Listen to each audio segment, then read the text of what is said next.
This show is clean. Pause. Pretty much. Mike's Daily Podcast. Effizode 742. Hello, it's Mike Matthews broadcasting from the last place on earth, located somewhere in Podcaster Valley, California. Today, Madame Rootabega, Valentino, Bison Bentley, plus part 2 of my Intuit interview with the band Thick Red Wine. And Google has some interesting music plans for us. We'll find out what they are. And we might go, what's all the fuss? Mike's Daily Podcast. Well, I got my first rhyme in a little early. I don't know what to rhyme now. Cow. Mike's Daily Podcast. That'll work for this moment. And last show, Benita said she wanted to leave California since there's too many rules and she can't afford to live here. Interesting how those two words rhyme. And speaking of living here, interestingly enough, it's getting close to getting a roommate time.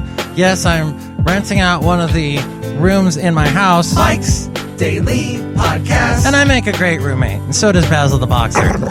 Except when he's trying to gnaw off my arm. Mike's Such a cute Daily little pooch. Podcast. Oh, did I get sick today? Yeah! Yeah, what happened was I had to go in. My doctor had me give some blood so she could run some tests on me. It's just a regular checkup on stuff. And I had to go into this little tiny room. I went to this place in Oakland, like the part of Oakland that touches San Leandro. And I sat down and I went into a building that's really not very big. And they bring a lot of people in there, so you're kind of cramped. And so first off, you've got the claustrophobia thing going. And then I had to go into the lab, making air quotes as I say that, because it was a tiny room that also had a printer going, of course, a computer in there. And there was a refrigerator that said, please do not put any specimens in this refrigerator. It's for food. For some reason, I wouldn't want to eat any food that came out of that refrigerator. Long story short, I had to give blood, like 4 vials of blood, and I didn't look when the guy was doing it, right? I just felt the little sensation of when they do it. And when I look over to tell him, hey, that wasn't so bad, and I see the 4 vials of my blood, I totally got nauseous. Look who just walked in. Hello, Michael Matthews. This is Madame Rootabega. Did you get nauseous because I walked in? No, I that was bad timing. No, I got nauseous because I saw my blood and I hadn't eaten anything, right? They have you fast beforehand. So I don't know why that is. I don't know why. Because I didn't spend a bunch of money to go to medical school and thus be paid a bunch of money. Now after becoming a nurse or doctor, I'm just a podcaster. And that sounds dirty. But yeah, it felt like a hangover hit me or something like that. Like my stomach hurt and I started sweating profusely. And the guy is like, well, I would have you lay down, but there's no bed in this room. I'm like, yeah, duh, there's no bed in this room. All there is the fridge and a huge printer and computers. Oh, and he's got music playing. He's playing music that I actually like. He was playing like 80s Eurythmics and the Communards. Yes, I thought none of you would know who that was. Jimmy Somerville, Bronski Beat, they're all the same. I once did a thing on the podcast about them, or Jimmy Somerville and his many bands, but I digress. It was funny because I had to come back later in the day to bring him another sample. Oh, not to be too specific. Let's just say it was a sample of my hair. And I'm lying because I'm bald. So I said to him, hey, you like the Communards, huh? And he said, was that the last thing you heard before you passed out? And I'm like, I didn't pass out. I just got really sweaty and felt like the time when, after my 21st birthday, we had gone out and did the State Street Crawl in Santa Barbara. Let's hear it for Santa Barbara, UCSB. Thank you, studio audience. So I think I've made a friend with the guy that took my blood. He did a good job, all in all. Look who just walked in. Hello there, Mike. This is Valentino, the parking attendant. And this is Bison Bentley. Do you know that? Mike, we don't like to give blood. and we don't like to take blood. In fact, we like to just leave blood alone, Dave. Yeah, that's gross. We don't want to hear about that. Do you know that? Okay. Well, I'll wrap it up right now by just saying, when I lived in Alabama and I had to give blood for the doctor's checkup, the girl that did it had no idea what she was doing. And she, turned me into a pincushion, and now that I think about it, it could have been psychosomatic what happened today. Psycho, so what, Dick? Don't say those big words, Mike. We'll think that you're, up to something, Dave. Yeah, so just shut it! Do you know that? All right. Well, I will shut up after I tell you this fascinating story about Google, that they had previously confirmed their plans to launch a YouTube-powered music subscription service. But thanks to a series of leaked images via the blog Android Police, there is now the first taste as to what the service may look like and what sort of features it will offer. According to the report, the service will be called YouTube Music Key. And Google will also be rebranding its Google Play All Access service to become Google Play Music Key, so as not to confuse the matter further, although I'm very confused. Though one could argue that Google diving into the subscription music business with not one but two streaming music services could lead to consumer confusion, it does seem that YouTube Music Key will be bundled in with Google Play Music Key for the same price as the latter, and that would be $9.99 per month. That would also mean that the current Google Play All Access subscribers would be automatically upgraded to the new bundled service when it goes live. You'll have Google Play, the online store with apps, movies, TV, music, books, and newsstand. Google Play Music for downloads you purchase. Google Play Music Key for on-demand streaming. And now YouTube Music Key for on-demand streaming of stuff from YouTube.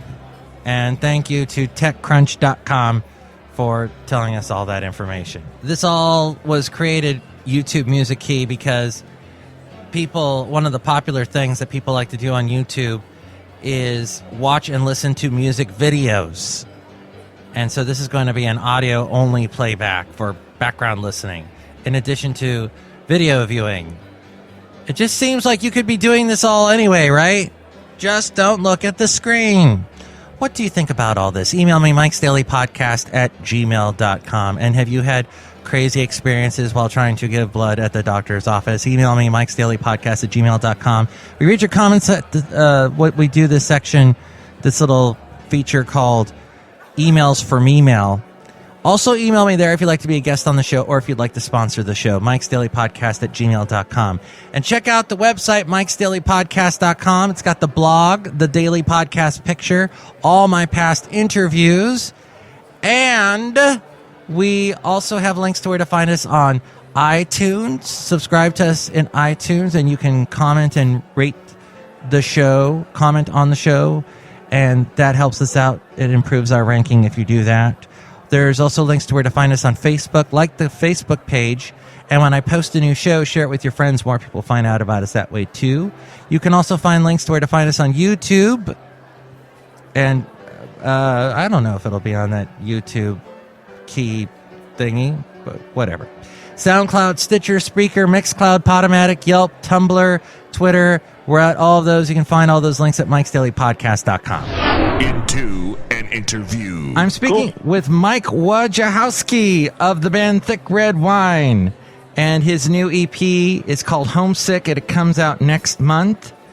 And you also have a show that I wanted to mention that you're playing in San Francisco a week from this Friday at the DNA Lounge. I do. It's a very exciting show. It'll be the debut of my San Francisco band, so it'll be really, really exciting. Lots of other good bands playing, and DNA Lounge is a great spot. So, yeah, August 29th. And then I see way down the road, in January, you've got a gig in Miami? I do. So I'm playing at the University of Miami. I'm also playing at a few other colleges in the fall. I mean, it's very interesting because my songs are kind of humorous in one sense. The EP that I'm putting out, I guess, in the next month or so is kind of more indie rock, guitars, drums, all that kind of thing. But the album I put out when I recorded it in Austin is called Never Wanted to Be Cool, and that's much more of kind of a indie folk album with a lot of humorous autobiographical stories.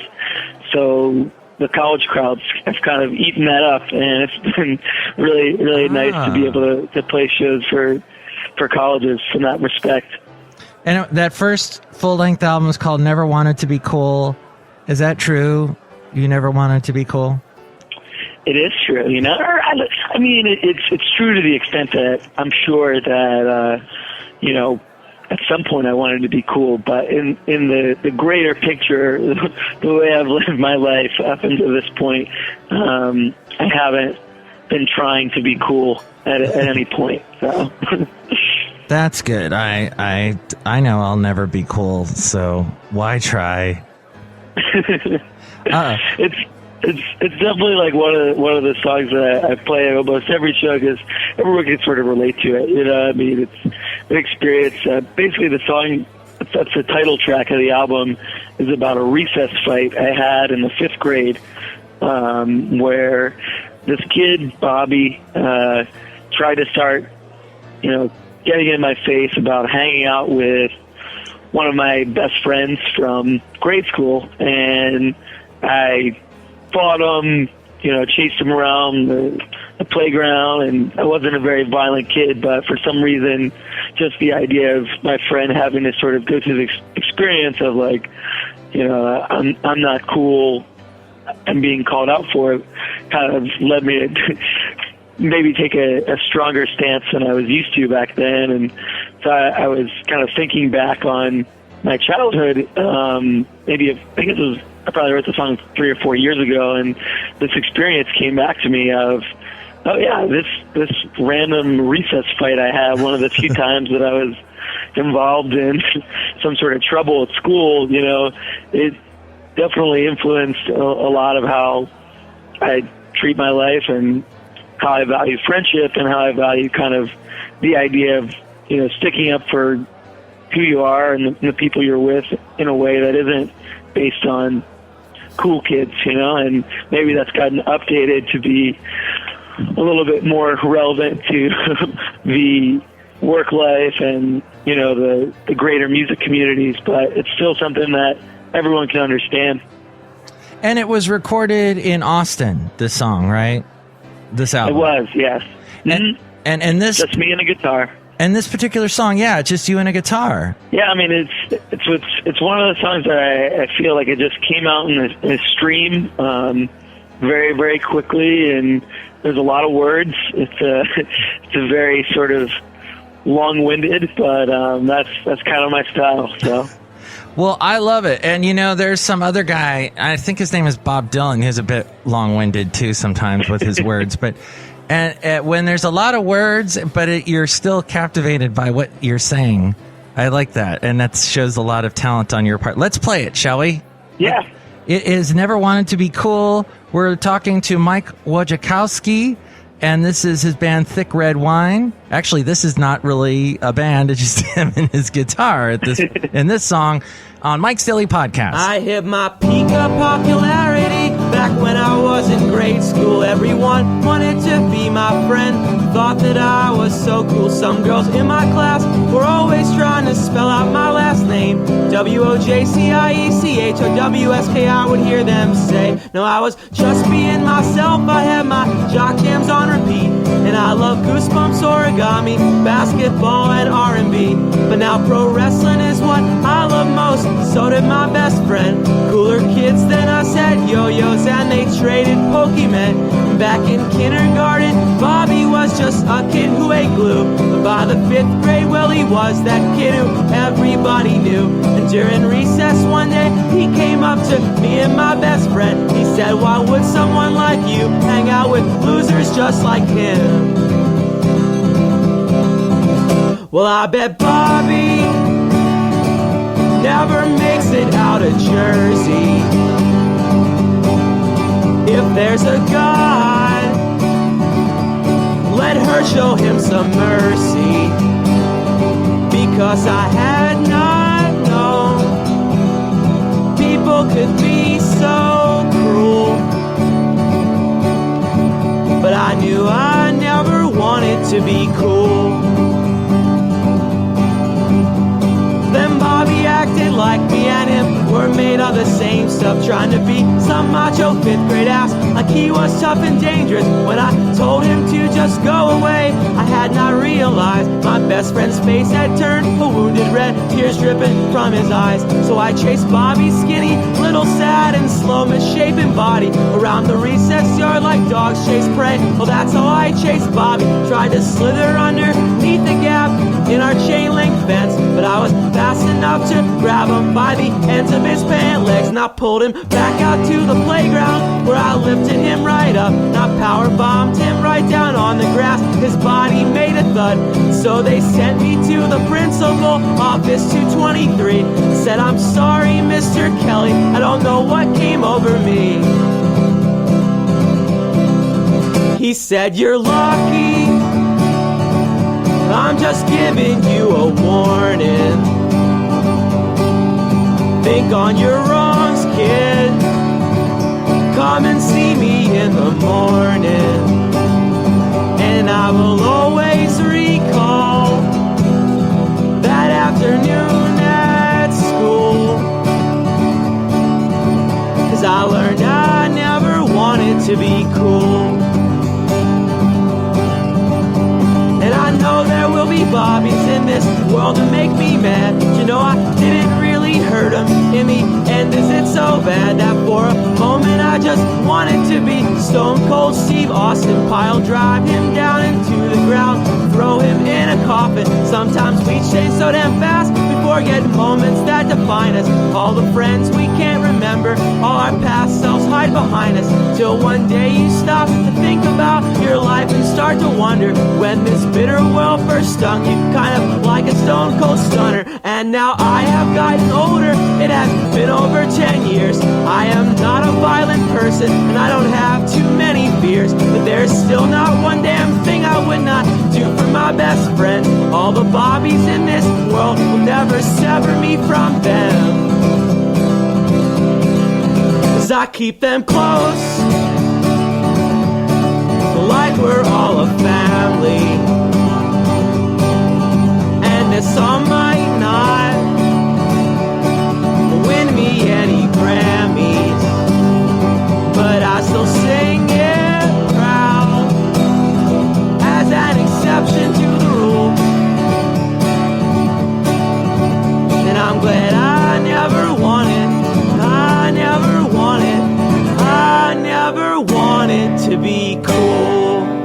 Never wanted to be cool. Thick red wine as we go outside the last place on earth where we bring you Mike's Daily Podcast somewhere in Podcastro Valley, California. Tomorrow, part 3 of my Into an Interview with Thick Red Wine.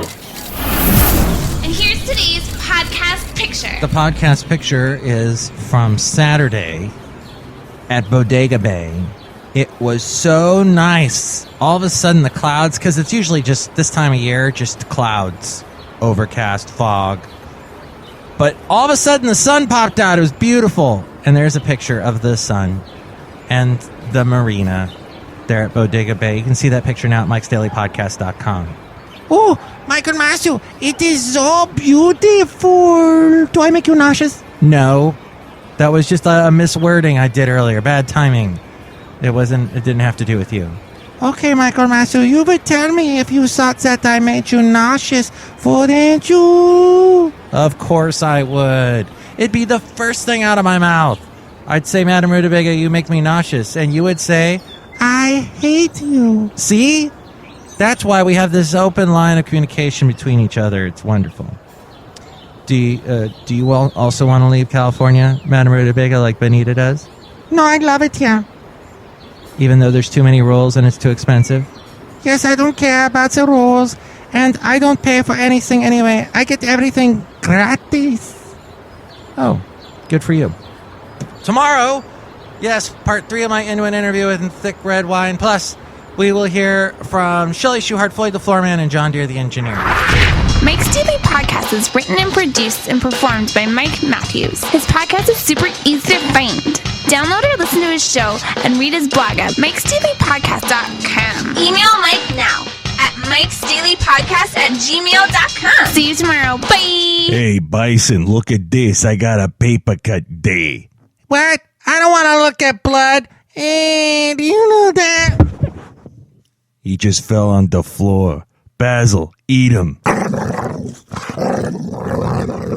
I say, this is Basil's inner voice. I don't actually eat people. This was just done for comic effect. And now I have to finish eating him. Basil, no, stop.